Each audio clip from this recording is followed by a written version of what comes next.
everyone, how's it going? Forrest here, again with another installment of my complete analysis of all of Bach's chorale harmonizations. Today we're looking at O Haupt, wohl Blut und Wunden, which translates to O head full of blood and wounds. Very gruesome title. This is fairly straightforward chorale, not too much to say in anticipation. We do explore a couple of interesting keys, but all in all, I'd say the most interesting aspect of this chorale is the proportionate number of four chords that we see. I feel like there is more four chords than we typically see in your average chorale, especially in a chorale of this length. But we're just going to hop right into the analysis. So 4 sharps in the key signature. I did see a version that was in the key of D major, so the chorale should be just transposed down a whole step if that's the case, but the version that I use here is in the key of E major. Our first chord is E major, our last chord is E major. I reckon we are in the key of E major. Starting things off with our 1 chord, we then have A, E, and C sharp, which is our 4 chord. Kind of feels like 5 going to 1 rather than 1 going to 4, but we are indeed in the key of E major here. We have G sharp, B, E, and B afterwards. That's E major in first inversion, or 1/6. C sharp, E, and A is another A major chord that is 4/6 with a couple of non-chord tones, 2 anticipations, and a passing tone, leaving us with D sharp, B, F sharp, and A. This is like a passing 5/6/5 chord, B7 over D sharp. And then we have E major, E, B, F sharp, and G sharp. This F sharp's an accented non-chord tone, almost like a 9/8 suspension over the bass, but still our 1 chord is being implied. We then have A, C sharp, E, and F sharp. That is F sharp minor 7 over A, which is 2/6/5. We know that Bach loves 2/6/5 chords. Then we have B, B, D sharp, and F sharp. That's B major, which is our 5 chord. Our chorale concludes, or not our chorale, this would be the shortest chorale we've ever seen. Our phrase concludes with an imperfect authentic cadence in the key of E major, E, B, E, and G sharp, our tonic triad. Then, interestingly, our A section ends with a perfect authentic cadence, not in E major, but C sharp minor. And even though we can make the, I suppose we could say that there is a direct modulation happening here. I think that there are 2 different possibilities here. Either this is a direct modulation, which is how I analyzed it, just a direct modulation to C sharp minor because of the fact that we have this juxtaposition of B natural versus B sharp, or you could call this E major chord a common chord because E major does happen to be the mediant in the key of C sharp minor because they're relative to one another. Either way, it depends on how you hear it. The contrast between B and B sharp at the end of the phrase versus the beginning of the new phrase sounded like a direct modulation to me, therefore I analyzed it as such. But continuing on, we have D sharp, B sharp, F sharp, and D sharp. This is B sharp diminished. Is that right? Yeah, B sharp diminished, which is our 7 chord in first inversion, the key of C sharp. Sorry, it's not a chord we see all that often, so I kind of tripped my brain up for a second. We then have C sharp, G sharp, E, and E, which is our tonic triad, C sharp minor.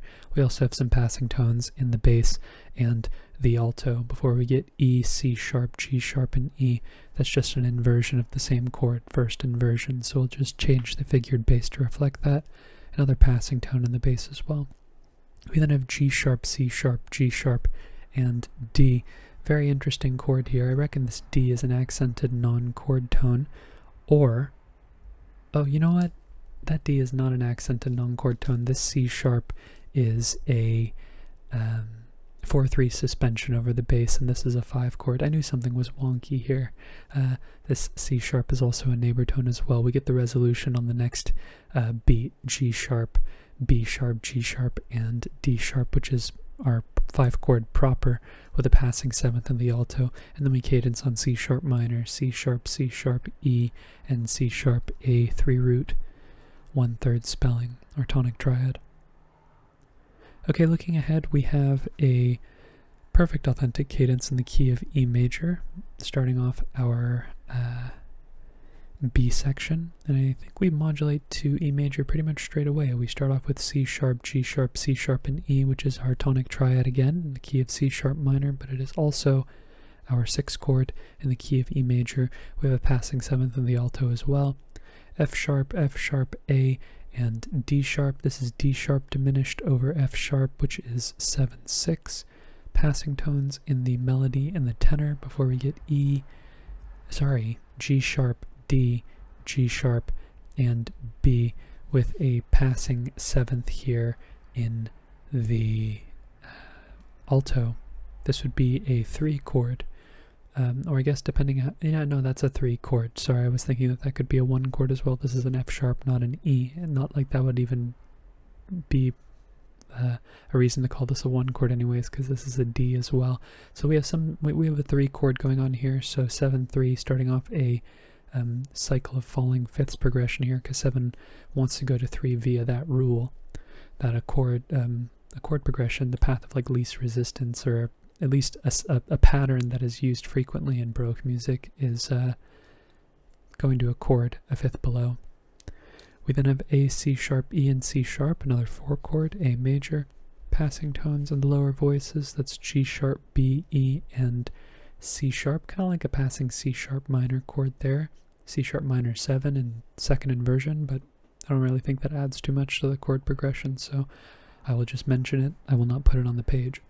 We then have F sharp, A, and D sharp. I reckon this is some type of dominant chord. I'm going to call it a 7/6 chord. 4 going to 7 is a normative progression.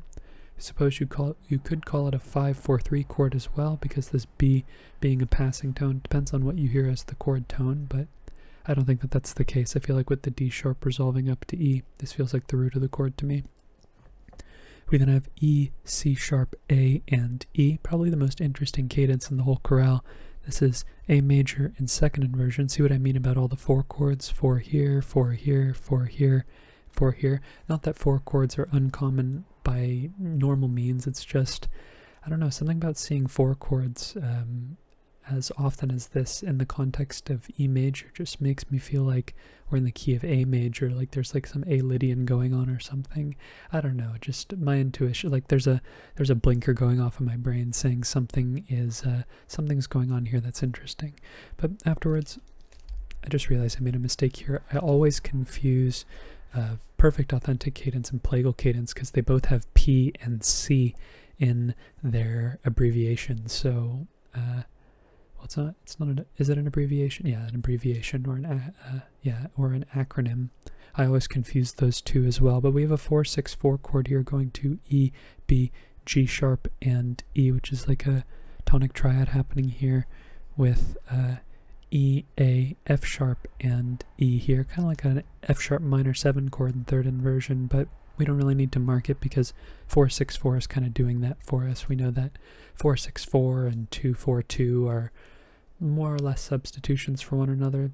A 2/4/2 chord has a 4/6/4 chord in it, or just a 4 chord in it in general, so they're functioning the same way. So these two neighbor tones feel much more decorative than they do feel like a new chord being introduced.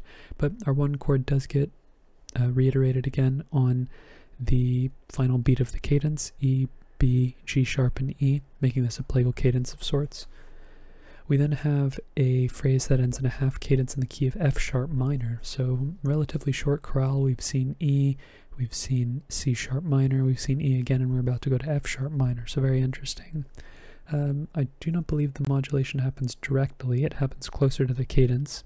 I know with these short phrases it doesn't really make too much of a difference if it happens 2 beats in or 3 beats in, but I guess to describe where it's happening, it's probably happening in and around here. We have C sharp, or sorry, wrong clef, E, E, G sharp, and B, another tonic triad, no need to reanalyze. A, E, A, and C sharp, again, another A major chord, 4. Then we have E, E, G sharp, and B again, another tonic triad, E major, passing 7th in the tenor before we get F sharp, C, G sharp, and A. This is really interesting. I analyzed this as a 2 chord. F sharp minor with this G being a 9/8 suspension over the bass. We also have a passing tone in the bass as well, and I think that this is where we modulate to F sharp minor over this suspended figure here. And by the time the voice resolves, the 9/8 suspension turns kind of into like a 9/6 suspension because the bass moves up a third through this passing tone as well. So we get A, C sharp, F sharp, and A, which is just taking the chord and inverting it once, F sharp minor over A. Another passing tone in the bass before we cadence on C sharp major, C sharp, E sharp, and G sharp, which is our 5 chord, making this a half cadence like I mentioned earlier.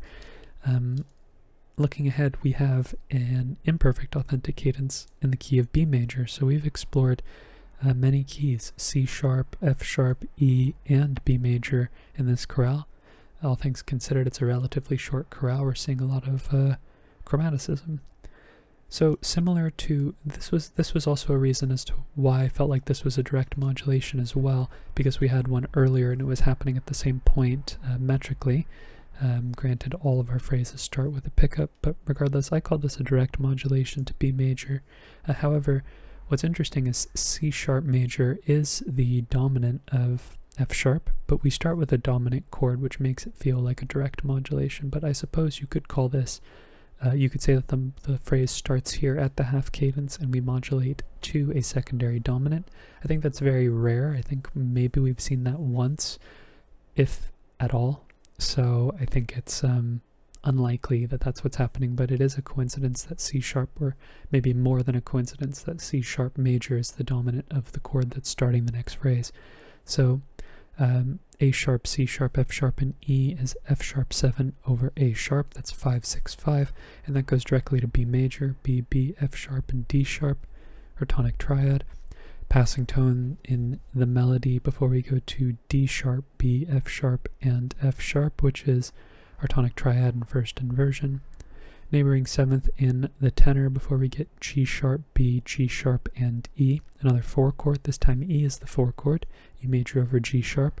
And we have some passing tones in the lower voices, A sharp, C sharp, G sharp, and E, which is A sharp minor 7 flat 5, which would be a 7-7 chord.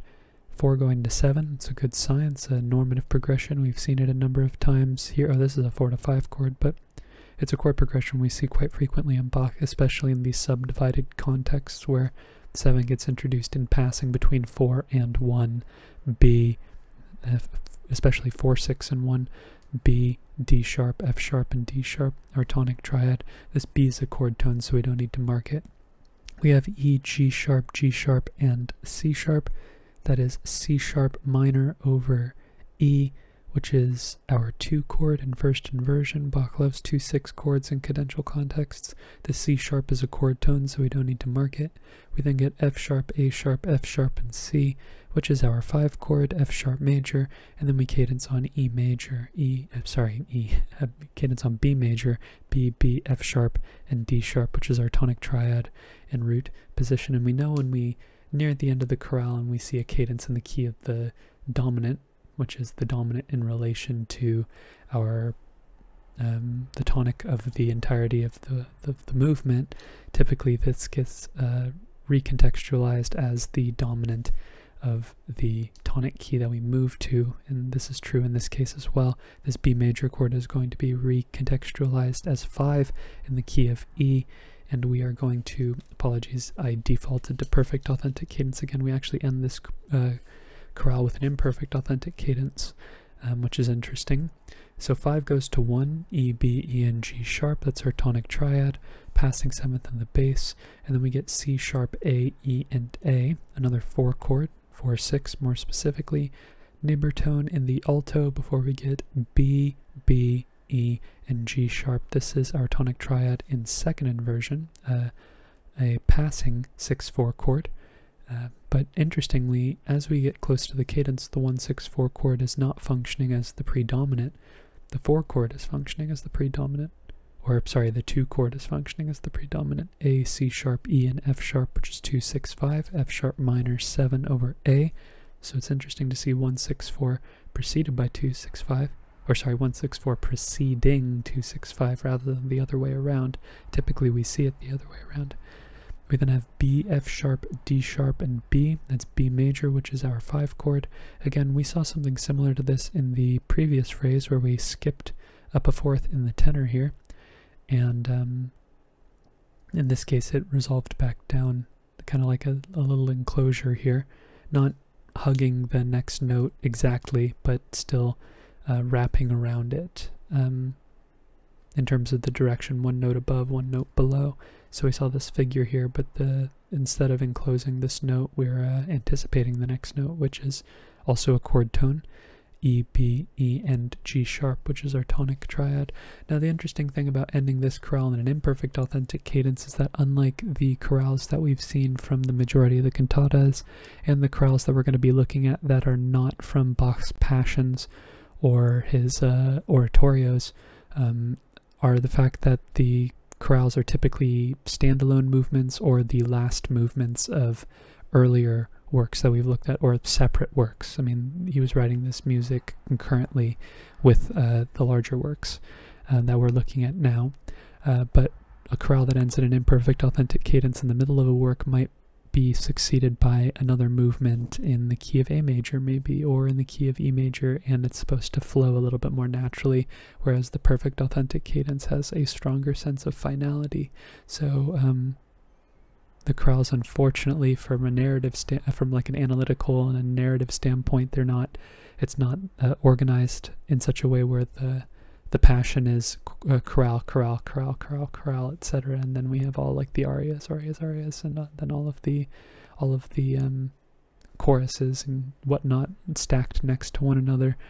So we don't know without looking at the entirety of the work. But seeing an imperfect authentic cadence at the end of this chorale, this could be taken with a grain of salt because it's being followed by another movement rather than it being the final like period at the end of the entirety of the work. But that's pretty much all I want to talk about, besides all of the 4 chords and the amount of modulation that went on proportionate to the length of the chorale. Interesting points and a very beautiful chorale, especially this G sharp right here. It's probably my favorite moment in the whole chorale. But if you're interested in following me along on the journey to analyze all of Bach's chorale harmonizations, feel free to subscribe to the channel, hit the notification icon, like the video. You've been on YouTube before, so I'm sure you know the drill. It would mean a ton and it would help the channel grow and get my content out there to more people. But I'd like to thank you so much for watching the video and supporting the channel by doing so. I look forward to tomorrow's analysis, and I hope you take care.